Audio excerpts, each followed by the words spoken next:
Hello, hello, hello, and welcome to the new format. So I am having some fun playing with it. And Jonathan, you want your mentorship? What are you watching on Facebook? Which page are you watching from? And is it showing up as widescreen or as tall portrait orientation for you? Curious. Inquiring minds want to know. By the way, as always, whenever you see me broadcasting here, I'm also broadcasting on school. Here's a little bit of information about that.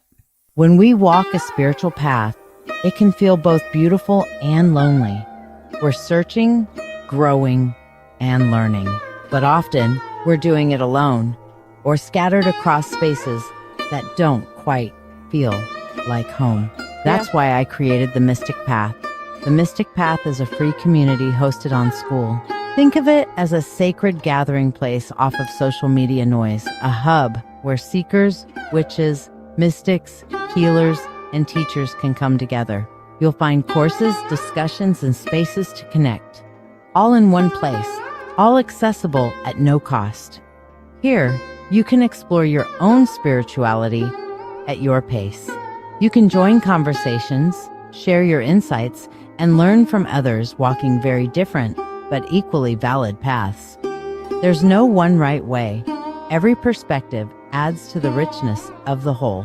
My vision is to weave together many teachers and many paths into one collective space. No gatekeeping, no competition, just shared wisdom. If you're a teacher or a practitioner, you are encouraged to submit your own courses to the Mystic Path. Free courses help the community grow, and with approval, I'll even support your paid offerings so you can reach more people while still honoring your livelihood. This is not just another group. It's a living temple of knowledge and connection, built by all of us. A free space to explore, learn, grow, and share. So come join us on the Mystic Path and bring your wisdom with you.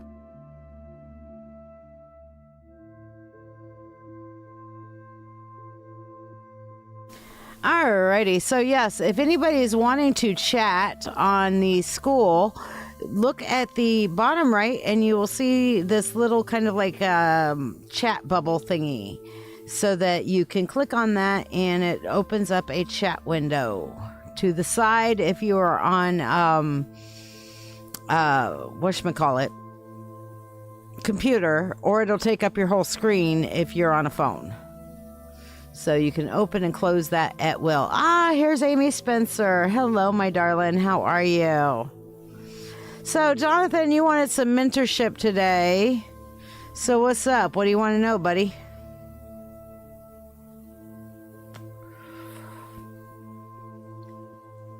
And how does that look to you, Amy? You want to say hi?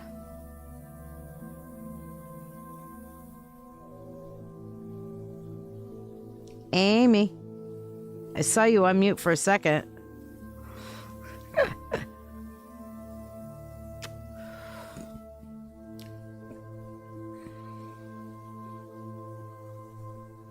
Oh, I can barely hear you. Let me turn you up. Say again.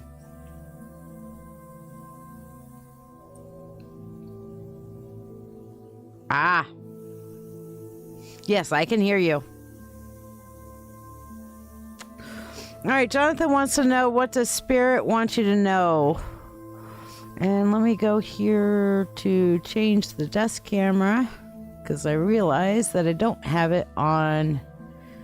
I normally go through and do the low light compensation, and I didn't do it yet today. So there, now we should be able to see it a little better. All right, so what does Spirit want Jonathan to know? Jonathan is not moist. How's that? All right, I am a dork. I freely admit this. Let me move my candle out the way. So we have the Wheel. We have the Fool. And then we have the Four Swords. Okay, so what I am seeing here for you, Jonathan, is basically you are in what's called a liminal space, or a holding space, as it were. Okay, you are in an in-between phase. I know you don't really love it, and I don't blame you for not loving it, because we don't always like the transitions, honestly. But we have to have transitions if we're going to make things any better. You know what I'm saying? If we want things to get better at any point, transitions are an important part of life. And we have to go through these transitions. But right here, right after this Wheel of Fortune that's saying, Jonathan, you're going through transitions and you're in a liminal space in between the transitions and stuff like that, comes the Fool card. All right. And this is where the universe is saying, trust me. Look into my eyes and trust me. Just like the old Disney movie, Mowgli in the Jungle. It's a jungle, whatever. But anyway, yeah, trust you. Trust me. Trust the universe. And your final card on here is the Four of Swords, which is take a chill pill. All right, don't try to force anything, and not to be facetious or anything, but it is fucking Mercury retrograde, Jonathan, and taking a chill pill in the midst of Mercury retrograde is generally a decent idea. To not be trying to chase after shit and make more shit happen that just really isn't crucial at the moment, if that makes some sense. Because right now it is really important that you, how do we put this? That you just relax and let the universe kind of marinate. It's like if you're going to marinate things, you just got to put your marinade in with your meat and stick it in the fridge and leave it the F alone. Okay? So once we get to that point, if you try to pull the meat out of the marinade, then you're going to have maybe some coating on the outside of the marinade, but it's not going to permeate deep into the meat, if that makes some sense. So it is definitely at a point to where you need to just let that meat marinate for a little bit. Post Mercury retrograde, it might be a different thing, but that Four of Swords that's showing up on here is definitely saying, honey, you have got to just take a chill pill, use this as a reset break time, and then come back to it, okay? So hopefully that helps and blesses you. I'm going to play another little video here, and I think the wolf has some input for me. So while I do that, I'm going to get some input from Wolf because we're testing shit. Be back right after this. What if there was a place for witches, healers, and seekers to actually grow together, off social media, away from the noise, the algorithms, and the chaos? A place built for depth, not distraction, where community feels sacred again, where real learning, ritual, and connection happen on your browser or right through the school app. That's what I've built. I'm the Witch Coach, and I've spent nearly 4 decades practicing and teaching witchcraft, spiritual counseling, and energy work. Now, I'm bringing all of that experience here to build something real. The Mystic Path isn't another online group. It's a living temple for modern magic, wisdom, and transformation. Here, every soul belongs. Every path, every tradition, every level of experience is welcome. This isn't about followers. It's about teachers and seekers walking side by side in real spiritual growth. We now walk through 3 living tiers of fire, each one opening a deeper doorway into the work. The open flame is the Mystic Path's general membership and will always be completely free. You'll find the crystal, herbal, and tarot compendiums, all foundational courses, and open community events like Dancing with Witches Live. This is the hearth where we gather, where all voices are welcome, and new teachers are invited to rise beside me and share their light. It's the starting point for anyone ready to study, grow, and belong. The Kindled Path is the premium level, and it's only $11 a month. less than the cost of a meal, yet it fuels everything we create here. You'll receive everything in the open flame, plus a free weekly supporter reading, or the current signature spell cast for you during my live psychic show, Dancing with Witches, Mondays and Thursdays at 8 p.m. Eastern Time. You'll also unlock supporter-only courses, join exclusive school lives with free tarot and discussion, and receive 11% off private readings, counseling, and mentoring. This tier helps sustain the temple. It's for those ready to tend the flame and support the vision that keeps this space free and thriving for everyone. The Inner Fire is our VIP level, and it's where true transformation deepens and becomes a lived reality. At $33 a month, you'll receive everything from the other tiers, including that weekly reading or spellcast live on Dancing with Witches, plus access to advanced courses in shadow work, Reiki, trauma healing, ritual creation, spells, and my forever growing shared book of shadows, and emotional alchemy. You'll also join personal group mentoring with me, gain access to VIP-only lives with free tarot, channeling, and ritual, and receive 33% off all private sessions. This is where study becomes practice, and where the magic you've been learning starts to live through you. Every level, free, premium, or VIP, matters. Each one keeps this temple alive and accessible to everyone who finds it. When you join, you're not just gaining content. You're helping me continue a life's work almost 40 years in the making. Your support allows me to bring more teachers into this space, create new courses, and continue building a community where real learning and healing can thrive off social media in sacred rhythm with heart and purpose. And individual presenters will offer pay once, own it classes so you can explore specialized teachings from practitioners around the world. If you've ever wanted to teach, reach out to me and visit the Presenters Showcase course in the classroom. You'll learn how to become a teacher, meet our current presenters, and explore what's already available. Members can upgrade or downgrade anytime with no pressure, no loss of access, no leaving the community if life shifts. It's an easy click, and annual memberships are available at a discount for those ready to walk the long road with us.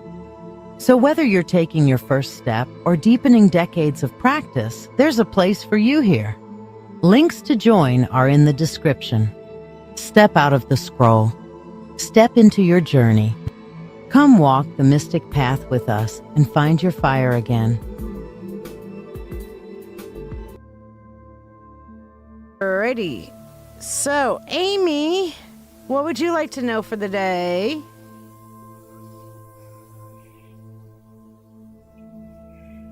I think just general. Okay, general for you. Let's see what we got. Yeah, I've got a lot going on, so.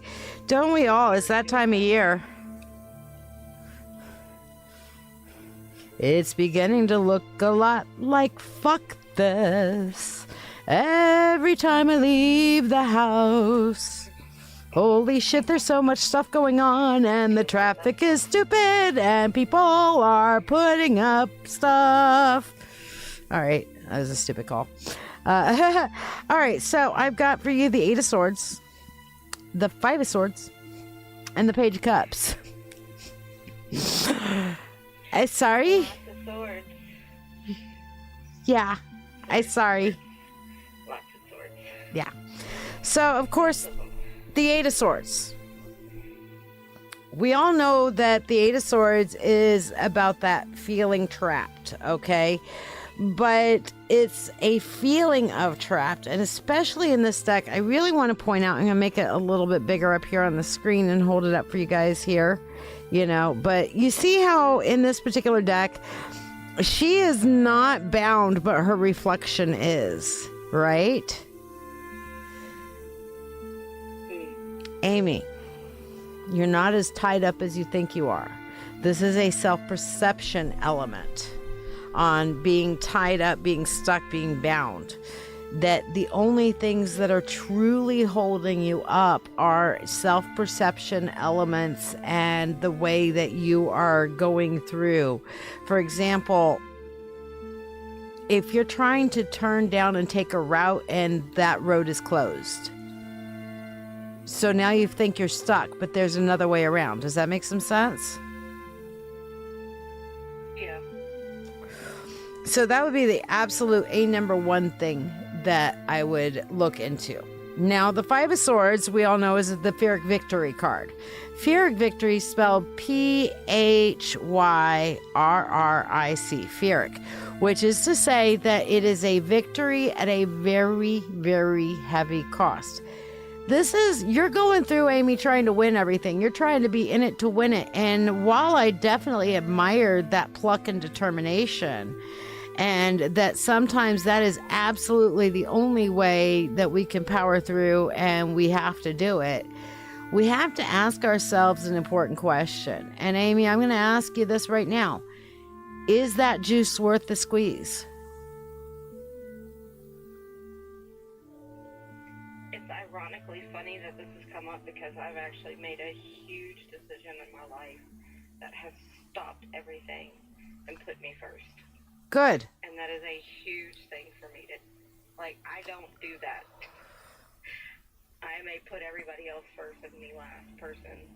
That's actually a lot of us empaths, Amy, because it's easy to help others and not so easy to help ourselves because we have a perspective outside of ourselves that we're lacking inside of ourselves, because this Eight of Swords here literally shows you your self-perspective. You see yourself all bound out, but you can see objectively in other people, they think they're bound up, but you can see that they're not. You have to turn that eye that you use for everybody else onto yourself and not use your internal filters. Does that make some sense? It makes perfect sense. It's just extremely hard to do. You're not wrong. It is not an easy thing at all. You're not wrong. Thank you. It takes time, effort, energy, and basically a different version of cognitive behavioral therapy. It's a choice, as it were. I am making a choice that I am not going to allow myself to buy into the self-hate spiral. And every time I find myself in that self-hate spiral, I'm going to make a conscious choice to redirect and reframe my thoughts. Now, for me as a non-neurotypical, gaslighting myself out of the negative thoughts doesn't typically work. Does that work for you? No. Okay. Would you like... It's not myself screaming at me. It feels like other things screaming at me. It feels like other voices screaming at me and yelling at me. So it doesn't feel like it's myself screaming at myself. It feels like it's other things. Judgment from other people. I feel like it's my own voice judging me. Yeah, it feels like old judgments and old things that I had to deal with that are always just kind of hanging out in the back, you know, just kind of knocking on the back of your head saying, hey, still back here, you know. Those conditioning elements, as it were.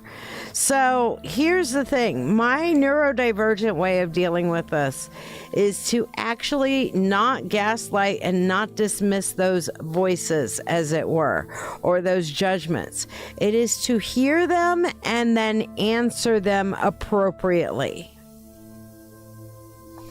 And you start setting up, and this is going to sound really fucking weird, but you start setting up boundaries with yourself, Amy. Okay, so this is the point to where you turn around and you say, okay, I hear my internal dialogue coming from old judgments from, let's say, mom, because mom is a great place to start on anybody. I guarantee you, every one of us has, even if we think our moms are the greatest in the whole fucking universe, we have some element to where we have mom's voice in our head. Yes. Yes. So I'm going to give you the example of my mom. My mom was really big on this because as an ADHDer, I forget things a lot. I think everything's done. And she would come in. I would do the kitchen because that was my chore. And then she would come in and look around. And she'd look at me and she goes, is it complete? Yeah, I'm done. It's complete. And she'd look around. Are you sure? Yeah, I'm sure. There's a dish towel there. You didn't put the dish soap away. The cabinet is open, and you did not completely clean the counter over in this area. And I'd be like, fuck. And then I'd jump up and I'd go do it. And then I'd do it again, and I'd go through all the things she listed out. And then I'd say, okay, I'm done. And she'd come back in. She goes, is it complete? She did this so many years and so much shit that I turned around one day and I quipped at her, Mom, when you die, I'm going to put on your tombstone, her life is now complete. Unfortunately, I didn't even know when she died, so I wasn't able to go and put it on her tombstone, but I would have done it because she loved that story. But let's just take that as an external voice. Is it complete? By the way, I have to say, Gracie, say hi to everybody. Say hi, Gracie. She keeps almost falling off my lap. She is sleeping on my lap while I am doing this right now. And so as long as she was up and moving, I pulled her up to show everybody. But basically, let's just take that every time, and to this day, when I'm doing something, I get, is it complete? And I give it a good once over to see, is this at least complete to my satisfaction? I'm not nearly the perfectionist she was, but it became a help for me over time. But let's just take, is it complete, as the mom voice question filter judging us in our head, okay? So here's how you answer this. Is it complete? And I feel that kind of pressure on me when I hear that. And then I answer it. You know what? It may not be completely perfect, but it is complete to my satisfaction. So I answer the voice and I say, this is good. And I am not going to continue to go down this rabbit hole. Once I look around, is it complete? It is complete to my satisfaction. And if somebody else doesn't like it, fuck it. And I literally answer the voice. This is the only way to get rid of it, especially for neurodivergence, because gaslighting ourselves, I'm sorry, it just doesn't fucking work. It may work for some neurotypicals out there to say, oh, you know what, I don't need to be judging myself like that, and that's enough for them. No, I actually have to answer the judgment to make it stop. And I have to answer it in a real and substantive way. Make some sense?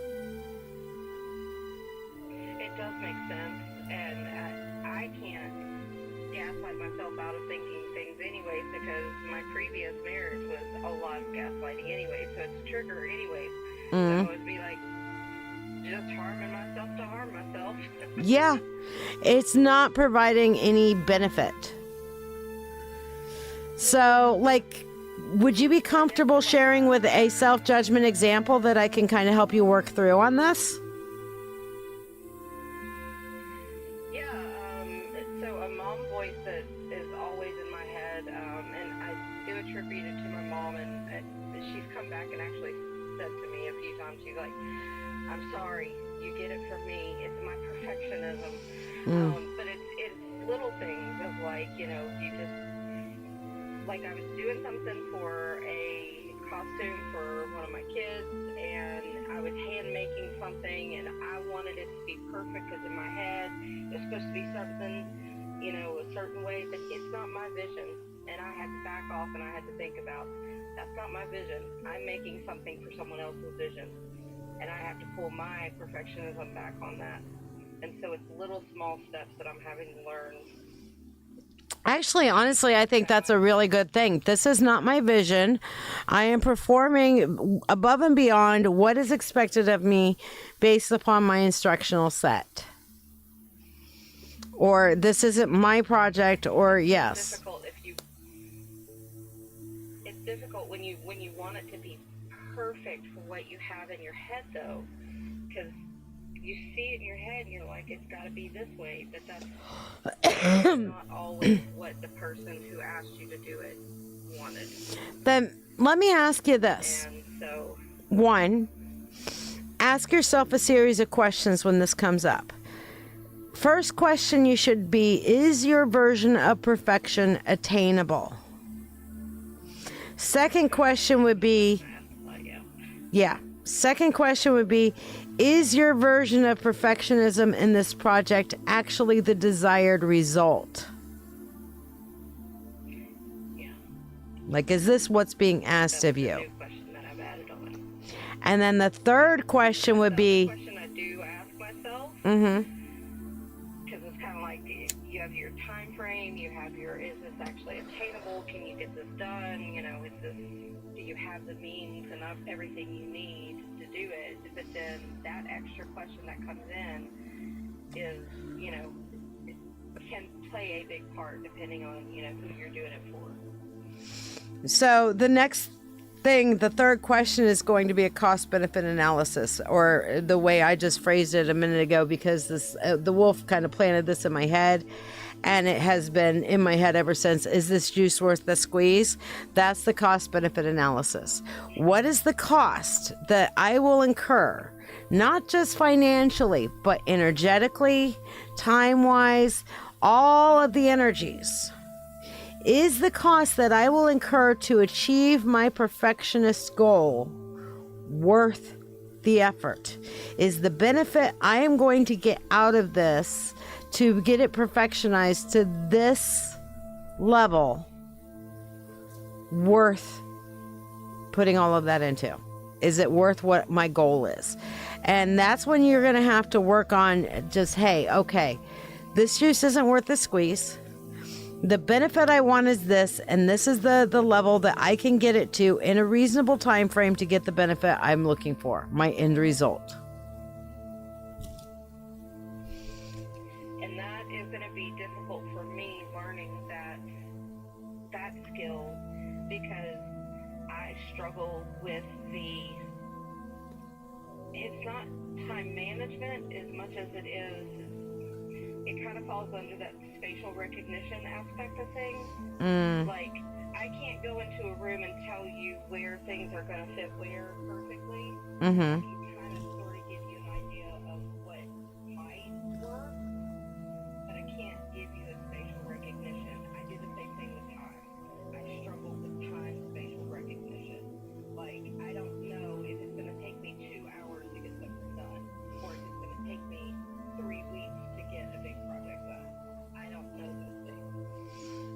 And those are things that I'm having to learn about myself. Because I expect too much of myself, and then I expect it to get done too fast. And I don't take the actual accountability of what it's actually going to take to get it done into account. And then I'm frustrated with myself, and then there's when all the judgment comes in. So And all of a sudden I'm rolling into it. here is a life hack for you that might help.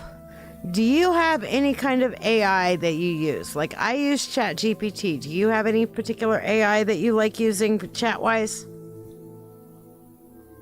I like perplexity just because they use the like stuff. Yeah, I like that too, and I'm happy with that in ChatGPT. Most of the time you ask it to cite its work and it will, but here's one of the things that you can actually use ChatGPT for. Tell it your project, tell it what you're trying to do, ask it for an outline of standard steps to get it done, and then ask it generally for a neurotypical person, how much time would doing something like this take? And that way you can get at least a good general estimate. Then you can go back later and say, hey, that project took me 10 days, not 8 like you said, or hey, that project took me 2 days, not 8 like you said, you know. And then it'll start kind of saying, okay, your time frame on stuff like this is this, and it'll start learning you over time, giving you outlines and better at least guesstimate time frames on accomplishing those projects, as well as helping you keep track of projects that you have going on. Because for me, I find that extraordinarily invaluable. There's a lot of shit that AI is stupid for, but there's a lot of shit that AI is actually decent for. Not gonna lie. Yeah, that's a good idea, and that'll help me keep track of things too. Because the other thing I want to keep track of is like using myself breaks. Mm-hmm. Really bad about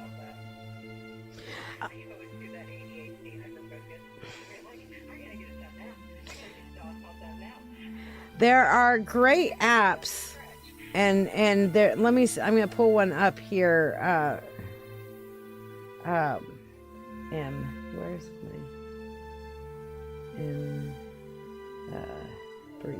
There's an app, I know, Breathe, but the one that pops up for me, and I can't remember what it's called, but it is, there's one that comes up and it kind of reminds you with daily affirmations once in a while, and it pops the daily affirmations up.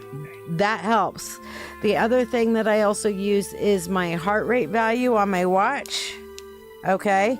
And when my heart rate value gets to a certain thing, it'll do what it did to me 2 minutes ago here, which you can't see. Now you can't. No, now you can't. Hold on. There you go. Now you can maybe see it, but it says heart rate value. Pay attention. And of course, being a neurodivergent, I run at a lower heart rate value than neurotypicals do because my system's always jacked with cortisol.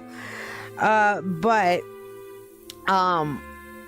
when that comes up to pay attention, that's normally a chance for me to realize, hey, I'm getting a little overstressed. I need to back out and breathe a little bit. Makes some sense? So that might help. And that brings us to our last card here, which is, we hadn't even gotten into the third card, Page of Cups. And in this particular deck, you see the top of this person and their feet, and then you see their feet up here, kind of like those old movie strips when it starts going bad and it starts looking like it's looping weirdly. That's kind of what this card always reminds me of. You know what I'm talking about, right? This one to me says looping behaviors and that you're caught in a loop. Okay, you're emotionally caught in a loop with this particular Page of Cups. And so you are cycling. So you're answering things, but then you're going back and revisiting it. And that's called remuneration, my friend. All right. And you have got to find a way to limit your remuneration cycles, as it were. Okay. That's going to be really freaking important for you. So, yeah, the remuneration cycles being like going and going and going. When you repeat a remuneration cycle and you're back on the same one, you got to be like, wait a second. I already answered that. Let me find a new thing to fixate on for a minute.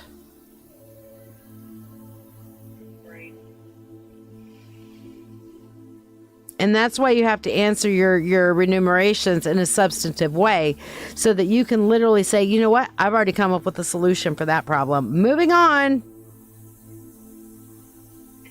I think I've busted myself before like that. Like, we already had this discussion.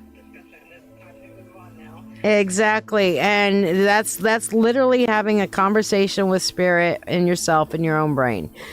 You know?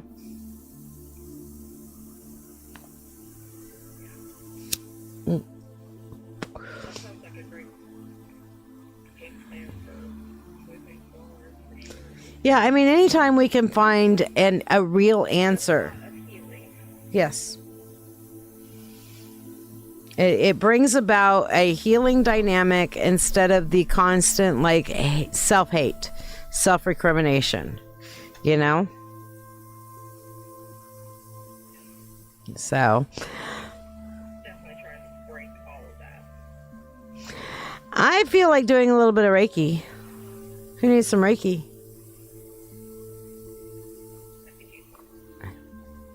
Sounds good to me.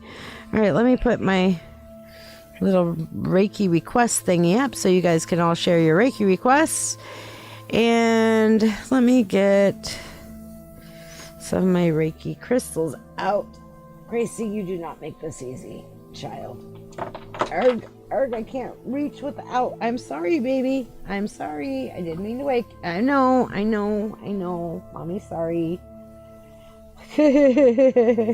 She's in my lap, and when I lean over, it presses on her a little bit, and she's like, really? Yeah, really, honey, sorry.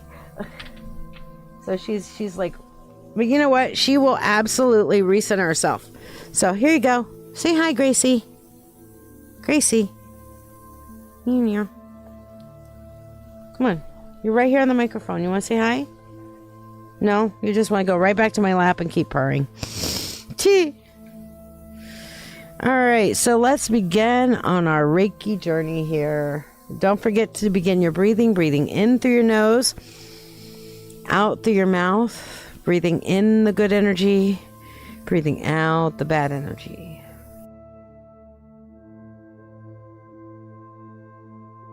Welcome to this guided meditation journey through the chakras.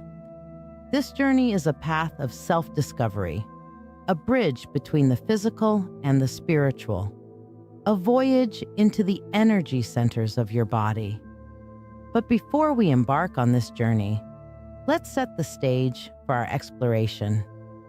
Find a comfortable, quiet place where you can sit undisturbed. You may choose to sit on the floor, on a cushion, or in a chair, whatever feels most comfortable for you. Allow your body to relax into this space, your spine erect but not rigid, your hands resting gently in your lap or on your knees. Now, let's focus on your breathing. Take a deep, cleansing breath in through your nose, allowing your belly to expand fully. Hold this breath for a moment. Feel the life-giving air filling your lungs, energizing your body and calming your mind. Now, slowly exhale through your mouth, releasing any tension or stress. Repeat this pattern of conscious breathing, feeling more relaxed and centered with each cycle. This is not just a breathing exercise, but a technique to anchor your awareness in the present moment, to prepare your body and mind for the journey through the chakras. Remember, there's no right or wrong way to do this. Each journey is unique, just like each of us. This is your journey, your path to self-discovery. Embrace it fully, without judgment or expectation. Now that you're comfortable and relaxed, let's begin our journey through the chakras. Keep breathing deeply, allowing the rhythm of your breath to guide you into a state of relaxed awareness. We begin our journey at the starting point, the root chakra. Picture it nestled snugly at the bottom of your spine, pulsating with a vibrant red energy. This is your root chakra, or Muladhara in Sanskrit. The fundamental life energy from the earth stimulates our body from this precise location. It acts as the anchor of our existence, our central core, our grounding point. The root chakra signifies our bond to the earth, our link to the physical world. It encompasses our sense of security and certainty, the universe. When in balance, it paves the way for our existence, allowing us to feel safe within ourselves and emboldening us to confront challenges with courage and resilience. Imagine this brilliant red energy at the base of your spine. Picture it as a spinning disc of radiant light, full of vitality. Feel it connecting you to the earth, like the roots of a tree deep beneath the earth's surface. This is your stabilizing force, your earthly connection, your foundation. As you take a deep breath in, envision energy flowing up from the earth, through feet and legs, and into your root chakra. Feel this energy infusing you with a sense of steadiness and safety, just like you're drawing strength from the earth itself, becoming more grounded with each breath you take into this energy center. With every exhale, envision any fear, tension, negativity being released down through your feet and into the earth. This is your foundation, your anchor. Allow this energy to pervade your entire body, instilling you with a sense of tranquility and security. Feel it grounding you, tethering you to the earth, reminding you of your physical existence within this universe. As we progress on our journey through the chakras, remember this grounding force, this earthly connection. Feel the energy grounding you, laying a solid foundation for the journey ahead. Rising further up, we encounter the sacral chakra. Nestled just below the navel, this vibrant orange energy center is the wellspring of our creativity and sensuality. It serves as the home to our desires, our drive, and our capacity for pleasure. The sacral chakra is also known in Sanskrit as Svadhisthana, meaning where your being is established. It is here that the energy of creation, palpable and intangible, resides. Picture a glowing, radiant orange sphere, spinning gently, pulsing with life. This is your sacral chakra, the birthplace of your creativity. It is here that your ideas, dreams, and passions are nurtured and fostered. Here, you engage with the sheer delight of existence, the joy of and the thrill of passionate engagement with life. Now, let's shift our focus to open and activate your sacral chakra. Close your eyes and take a deep breath.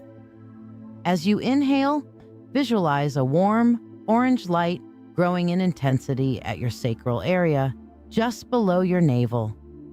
Feel this light growing brighter and stronger with each breath, clearing all obstacles or barriers that might be blocking your creative flow or emotional balance. As you exhale, envision any tension, stress, or negativity being expelled and swept away by this light. Feel the energy of the chakra.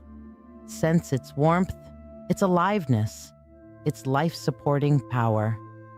Allow yourself to forge a deep connection with this energy, to draw from your own pool of creativity and passion.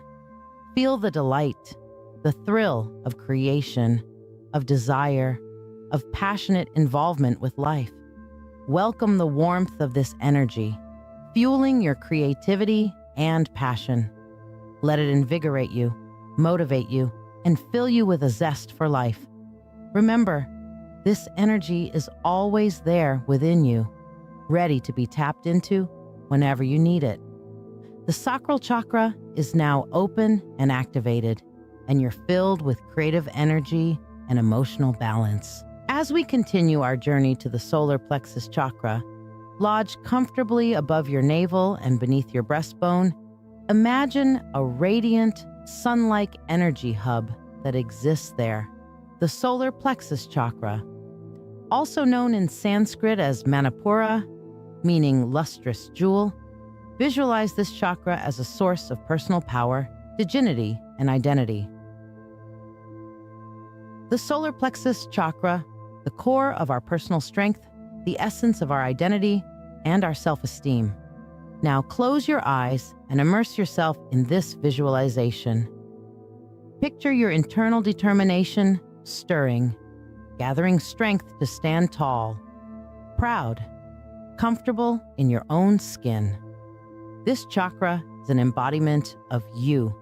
It is your foundation of self-esteem and your sense of personal strength.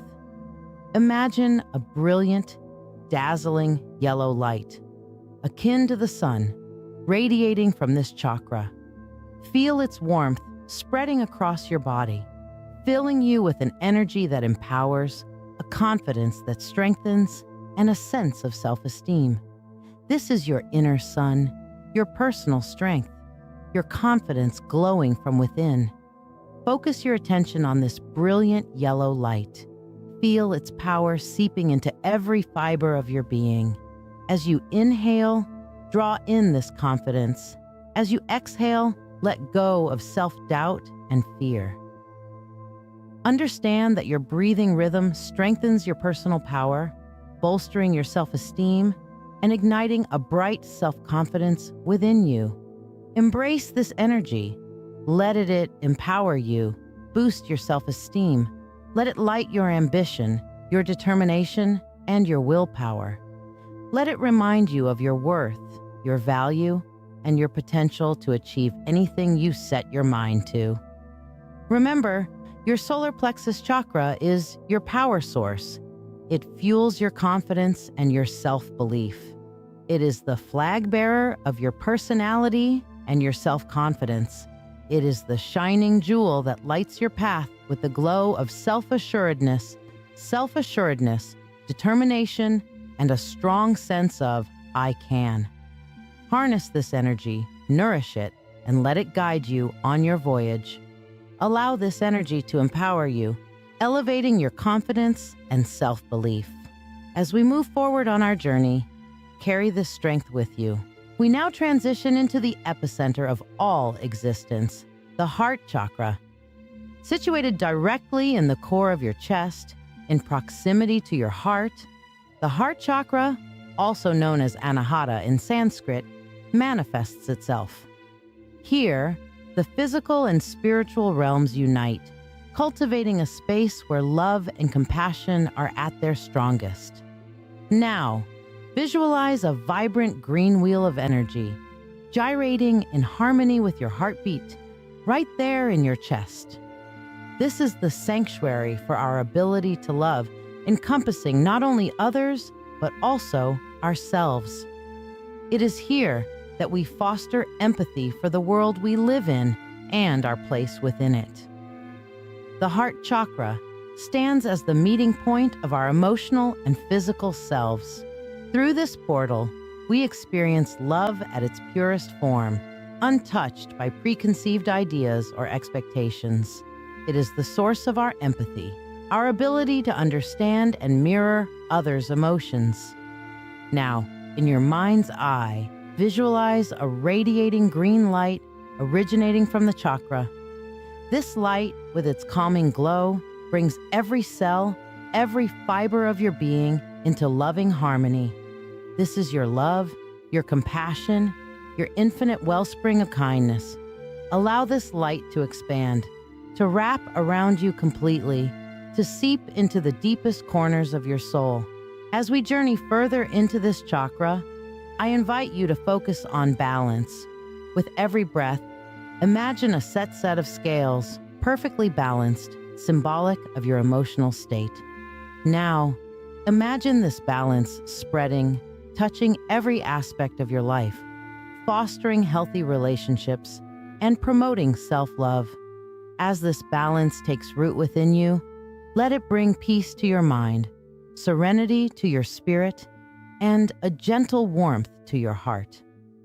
As we conclude our exploration of the heart chakra, remember, love is not just a feeling, but an action, a way of life. It is the force that connects us, that binds us together, that makes us human. Now, breathe in deeply, inhaling this energy, filling your heart with love and compassion, opening and activating your heart chakra. Hold this breath for a count of 5 and exhale, releasing any barriers that may obstruct the flow of love. Repeat this breathwork for a few minutes, focusing on the free flow of energy in your heart chakra. As we continue our journey, remember the power of love and compassion that lies within your heart chakra. Ascending further, we approach the throat chakra, known as Vishuddha in Sanskrit, which translates to pure or purification. This chakra as your voice's home, a space where honesty, communication, and self-expression are nurtured and flourish. Harness its power to enhance your communication skills and manifest your truth. This swirling vortex nestled at the center of your throat serves as your primary communication hub. It's the bridge connecting your heart's desires to your world's realization. But it's not just about uttered words. The throat chakra is also about active listening and understanding, expressing your inner truth and the integrity and authenticity that accompany it. Visualize the throat chakra as a sky blue lotus in bloom, its petals unfurling in the cool breeze of clarity. It's in this realm, within the soft vibrations of this chakra, that the whispers of your spirit find their voice. Let's open and activate your throat chakra. Take a deep, cleansing breath. As you exhale, envision your breath transforming into a river of azure light, flowing from your consciousness through your throat chakra and projecting into the universe. This is the heart of genuine dialogue, the dance of energy shared between souls, facilitated by the power of speech. Keep this image in your mind, allowing the river to flow unblocked by anxiety or hesitation. Remember, communication isn't just about speaking, it is also about deep, active, empathetic listening. As you meditate on your throat chakra, visualize yourself not just as a speaker, but also as a listener. Open yourself to the words of others, understanding their perspectives, and responding with kindness and respect. This balance nurtures healthy relationships filled with shared and respect. Expressing yourself, another essential facet of the throat chakra, is about living your truth. It's about having the bravery to express your feelings, to ask for what you need, to let your creativity flow, and to stand by your beliefs. When this chakra is balanced, you feel self-confident and free to express your unique self, your thoughts, and your feelings without fear of judgment. The throat chakra is also where your inner voice lives, guiding the conversations you have with yourself. Remember to keep these internal dialogues warm, nurturing, and filled with affirming words to support your well-being. As we bask in the cool, calming energy of the throat chakra, let's focus on unlocking this energetic pathway. Let's invite honest, heartfelt communication and genuine self-expression into our lives. Let's strive to voice our truth, to listen with empathy, and to respect the diverse voices of others. Harness this energy, amplify your communication, and voice your truth. The throat chakra is your voice in the cosmos, your beacon of authenticity. Let it shine brightly. As we journey up from the throat chakra, we arrive at the third eye chakra, known as Ajna, which means to perceive.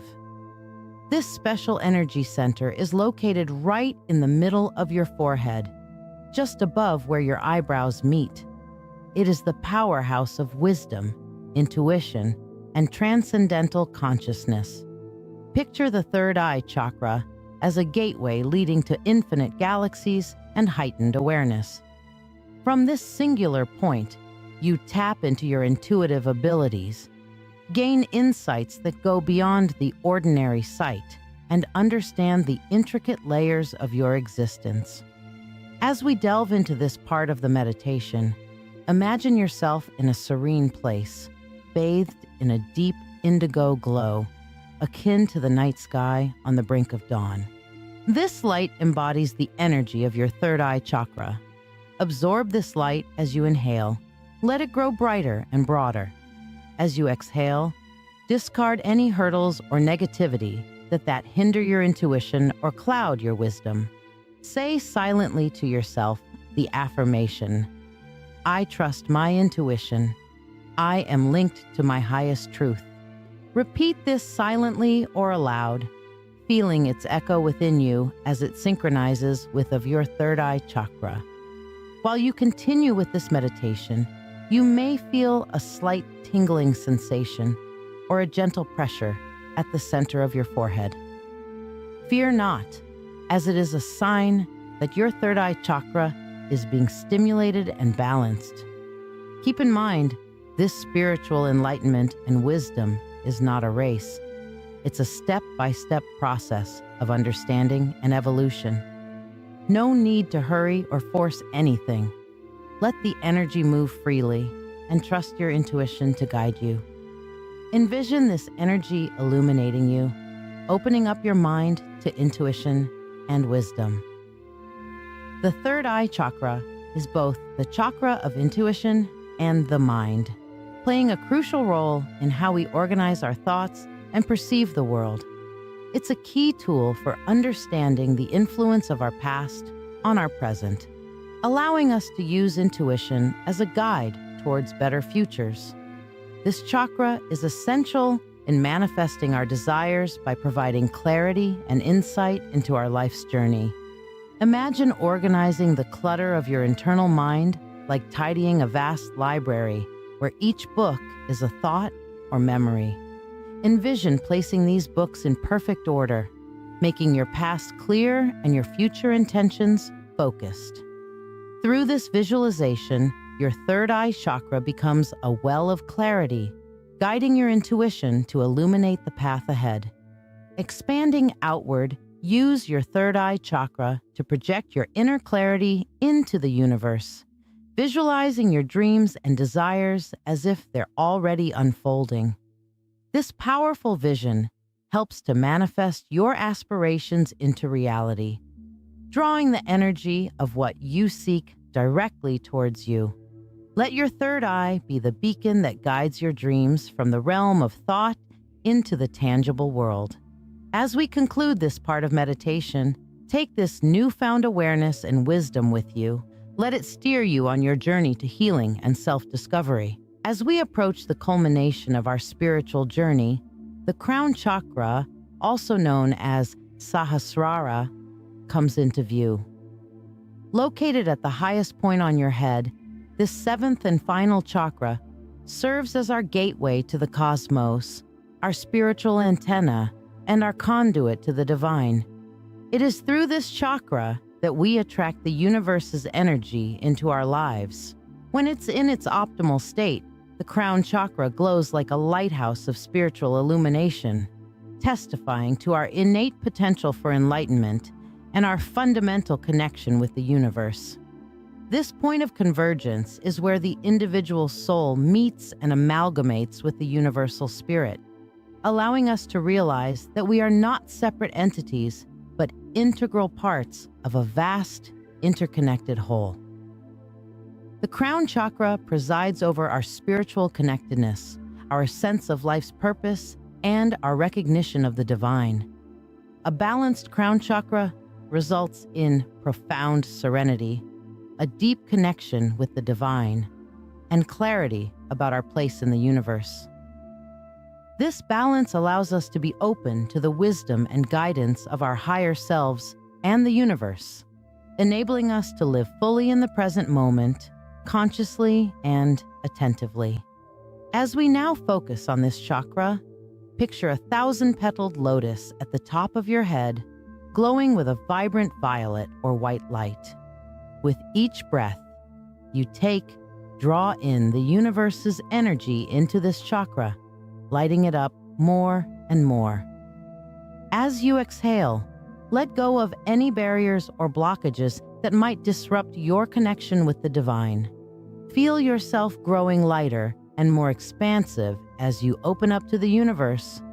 Each breath deepens your consciousness, intensifying your understanding. You are not merely a drop in the ocean, but the entire ocean in a single drop. You are connected with everything and everyone, a part of the infinite expanse of the universe. Surrender to this connection, this unity, this oneness. This is enlightenment.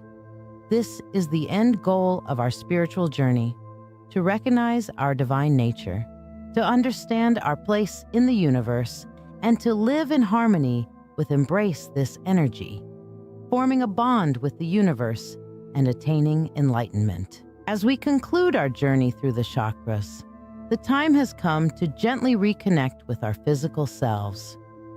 Begin this process by directing your attention to the furthest reaches of your body, your toes and fingers. Feel the energy of life humming within them, a delicate, electric sensation, much like the feeling one gets when awakening from a deep sleep. In your mind's eye, begin to picture each toe and finger, one by one, slowly coming back to life. Imagine a gentle, golden light beginning at these points and slowly moving up your body. This soothing light is the life force itself, akin to the first rays of the sunrise, melting away the coolness of the night and signaling the promise of a new day. Allow this light to continue traveling up your legs and arms. Feel the warmth and peace it brings with it as it moves, like a serene river gently flowing. Allow this golden light to seep into your knees and elbows, your thighs and upper arms. Think of it as a gentle reminder of your